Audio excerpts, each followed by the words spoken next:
আলহামদুলিল্লাহ আমি যে ম্যান্ডারিনের বাচ্চাগুলো নিয়েছিলাম সেটি এখন অনেকটা ছোট, আর 4 দিন বয়স মাত্র। আর বাংলাদেশে এর দাম হচ্ছে 26,000 টাকা পেয়ার।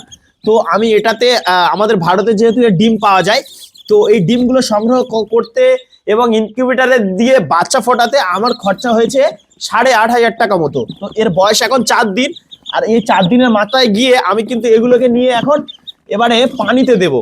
ঠিক আছে, আজকে 4 দিনের চাপ পড়লো। তো এই দেখতে পাচ্ছ এগুলোকে নিয়ে আমি এখন পানিতে দেবো। পানিতে দিয়ে দেওয়ার জন্য কিন্তু আমি এখন যাচ্ছি। দেখতে পাচ্ছ কতটা সুন্দর লাগছে, আর 4 দিনের বাচ্চা বেশ খুব ভালো লাগছে আমার দেখে। আর এবার আমরা যাব এগুলোকে পানিতে ছাড়ার জন্য। তো কেমন লাগে পানিতে ছাড়লে সেটা তোমরা কন্টিনিউ দেখতে থাকো, আশা করি ভালো লাগবে। এবার এগুলোকে পানিতে ছাড়া হবে, মানে 4 দিন পর পানিতে দেওয়া হবে। একদম ছটফটিয়ে যাচ্ছে, দেখো একটা একটা করে ছাড়ছি। কাছাকাছি নিয়ে আসতে বলবো আমি দেখানোর জন্য। এগুলোকে প্রথমে এই কিন্তু জীবনের প্রথম, ওদের জীবনের প্রথমে এই পানিতে ছাড়লাম। কতটা সুন্দর লাগছে দেখো।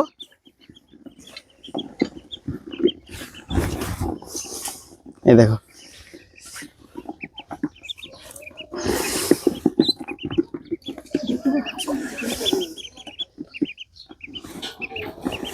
এগুলো বড় হয়ে যাওয়ার পরেও তোমাদেরকে দেখাবো আমি। কাছাকাছি নিয়ে আসতে বলবো আমি।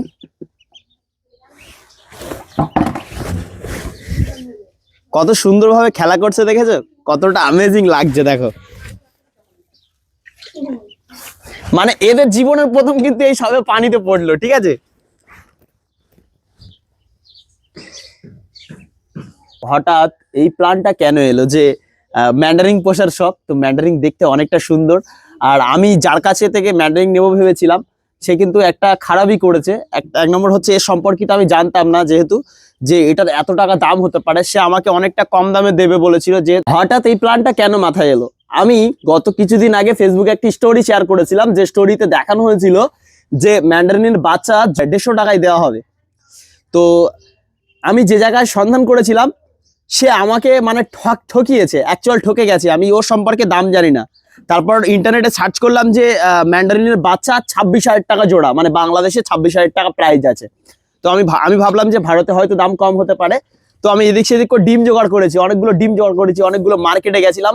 মার্কেটে গিয়ে সেখান থেকে ডিম সংগ্রহ করেছি। সেই ডিমগুলো নিয়ে একটা মালিকের ইনকিউবেটার ছিল, সেখানে ডিম দিয়ে বাচ্চা ফোটানো হয়েছে।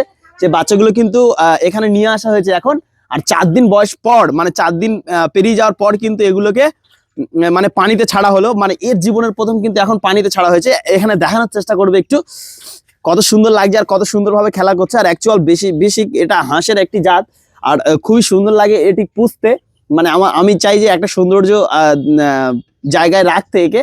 তো যার কারণে এই প্ল্যানটা আমার মাথায় এসছে। এছাড়া আরো অন্যান্য অনেক কিছুই আমি কিন্তু পুষতে চলেছি, যেমন আছে হোয়াইট কোয়েল, ব্ল্যাক কোয়েল, ব্ল্যাক সোহানের জোড়া হচ্ছে 60,000 টাকা পেয়ার, মানে 6,000 টাকা বাচ্চা বেলায় পাওয়া যাবে। তুমি যদি ডিম জোগাড় করে নিতে পারো তাহলে আরো কমে হয়ে যাবে। তো আমি এটা আমার নিজের রিস্ক, এখানে বসানো হয়েছিল 50টা ডিম। 50টা ডিম জোগাড় করতে অনেক টাকা খরচা হয়ে গেছে। জাগমাগ করে আমার টোটাল বাচ্চা উঠেছে 50টার মধ্যে 10টা বাচ্চা উঠেছে। 50টা ডিম বেকার চলে গেছে, তার মধ্যে 10টা বাচ্চা উঠেছে, অনেকটা কষ্টে সৃষ্টে। তো তোমাদেরকে বলবো একটি ভিডিওটি বেশি করে শেয়ার করো। আর এতটা অ্যামেজিং তোমাদের বাড়িতে কি কি হাঁস পোষো সেটা আমাকে অবশ্যই কমেন্ট করো। পরে যে ম্যান্ডারিনের বাচ্চাগুলো নিয়ে এসেছিলাম, আমি ভিডিও শেয়ার করেছিলাম, তোমরা অবশ্যই দেখেছো। এই জায়গায় রাখা হয়েছিল হিটে, এবং এখানে এইটা দরজাটা দেওয়া থাকে, এবং এখানে একটু ঘেরা টাইপ আছে। আর এই দেখো কি অবস্থা করেছে। এখানে আরো ওর সাথে তিতির পাখিগুলো ছিল, এটা খেয়ে নিয়েছে সব, কোনো কিছু নেই, হয়তো খোটাস বা কোনো কিছুতে খেয়েছে। এ দেখো এই জায়গায় রাখা ছিল। আর এখানে ছোট্ট কিছু পাখি ছিল, পাখিগুলো আর কিছুটা নেই, কোনো কিছু নেই, এর ভিতর ঢুকে সবটা খেয়ে নিয়েছে। দেখো দাগ দেখতে পাচ্ছ, পায়ের দাগ, এগুলো হয় খোটাস নয় শিয়াল, এটা কোনো একটা কিছু হয়েছে। দেখো এখানে মেষ রাখা ছিল, মেষের এটাও খাইয়ে করে দিয়েছে, মানে অনেকটা কষ্ট করে। আর এখানে কোয়েল থাকে, কোয়েলটা কি করেছে এখন দেখা যাক। এর ভিতরে কোয়েলগুলো সব ঠিক আছে, শুধু আজকে বলে নয়, পাখি পালন আমার দ্বারা হয় না, শুধু কষ্ট পাই আমি। টাকা গেছে বলে এমন কোনো কিছুই নয়, যেই কবার পাখি পুষেছি সেই কবার এমনভাবেই কোনো না কোনো কারণবশত চলে গেছে বা মারা গেছে। আর কোনোদিনও পাখি পুষবো না। এবার